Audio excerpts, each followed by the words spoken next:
मध्य प्रदेश में राहुल गांधी के दौरे शुरू हो गए हैं। साफ है चुनाव सामने है और इसी के चलते कांग्रेस के सबसे बड़े स्टार प्रचारक के दौरे तेज हो गए हैं। लेकिन राहुल गांधी का एक बयान इस समय मध्य प्रदेश में कांग्रेस के नेताओं को परेशान कर रहा है और वो बयान है जातिगत जनगणना और रिजर्वेशन को लेकर कांग्रेस के आक्रामक रुख का। जातिगत जनगणना की मांग का कांग्रेस को कितना फायदा मिलेगा ये वक्त बताएगा, लेकिन रिजर्वेशन को लेकर शिवराज सिंह चौहान बड़ा नुकसान उठा चुके हैं।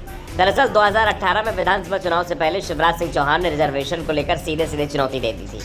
उन्होंने कहा था कि कोई माई का लाल प्रदेश में ओबीसी SC/ST को मिलने वाला रिजर्वेशन नहीं हटा सकता और फिर राज्य के तमाम सामाजिक संगठनों ने इसे लेकर बीजेपी को निशाने पर ले लिया था। ग्वालियर चंबल अंचल में तो इसका जबरदस्त विरोध भी देखने को मिला था। 2018 के विधानसभा चुनाव में बीजेपी के उम्मीदवार कई क्षेत्रों में वोट मांगने तक नहीं जा पाए, जिन बूथों पर आमतौर पर बीजेपी को बढ़त मिलती रही थी, जिसके बाद पार्टी को कई मजबूत सीटों पर भी हार का सामना करना पड़ा था। बाद में हारे हुए उम्मीदवारों ने पार्टी की बैठक में ही साफ कर दिया था कि मामा शिवराज का बयान उन्हें भारी पड़ गया। वैसे ये बात भी सच है कि प्रदेश में करीब 40% ओबीसी आबादी है और ये कांग्रेस और बीजेपी दोनों को ही वोट देते हैं, इसलिए इस वर्ग का विरोध करने का साहस किसी भी दल में नहीं है। लेकिन जिस तरह से राहुल गांधी ने इस मामले में आक्रामक रुख अपनाया है, उसका फायदे की जगह अब नुकसान होते दिखाई दे रहा है। मध्य प्रदेश की 105 सीटें अपर कास्ट बाहुल्य हैं। इनमें से 60 सीटें ऐसी हैं जहां ब्राह्मणों का दबदबा है, जबकि 45 सीटों पर ठाकुर निर्णायक भूमिका निभाते हैं। मध्य प्रदेश का विंध्य क्षेत्र पूरे भारत के उन कुछ क्षेत्रों में से है जहां ब्राह्मणों का दबदबा है। अजीज प्रेम जी यूनिवर्सिटी के एक अध्ययन में कहा गया है कि मध्य प्रदेश में कुल 29% ऊंची जात के मतदाता अकेले इसी क्षेत्र में हैं। इसमें 7 जिले और 30 विधानसभा क्षेत्र हैं। 30 सीटों में से 23 पर 30% से अधिक ब्राह्मण मतदाता हैं। राज्य भर में लगभग 45 लाख ब्राह्मण मतदाता हैं, जो पूरे मतदाताओं का 10% से अधिक है। लेकिन अगर आप सोचते हैं केवल विंध्य क्षेत्र में ही ब्राह्मणों का दबदबा है तो आप गलत हैं। चंबल और महाकौशल क्षेत्र की कई विधानसभा सीटों पर भी वे निर्णायक हैं।